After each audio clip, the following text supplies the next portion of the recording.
Other news tonight, the Graziano family was thrust into the news because of their relationship with the Hogan family and a horrible car accident that critically injured their son. That car crash happened nearly 2 years ago in Clearwater. Nick Hogan was driving when his car slammed into a tree. His passenger, John Graziano, was severely injured and has been in a hospital ever since with brain damage. Well, that crash and the injuries to their son caused big problems for John Graziano's parents.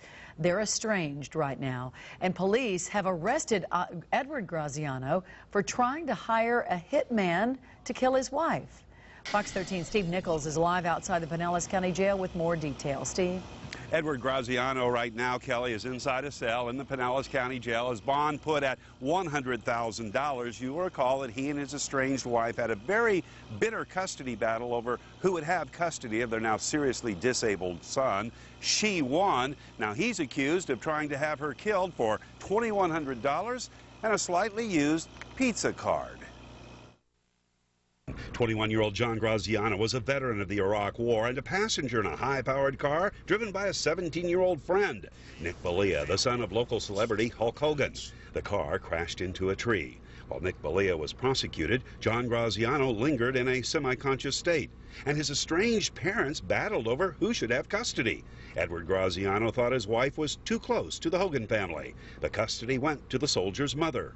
I think that Ed did not want her to be the guardian, and he was not happy about her being the guardian. 2 months ago, Pinellas deputies warned Tragos and his client that Edward Graziano was trying to hire a hitman.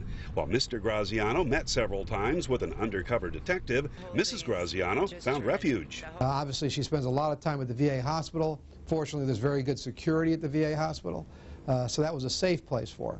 Earlier this week, Ed Graziano allegedly paid for her murder. $1,100 check, $1,000 in cash, and the $13.06 pizza card.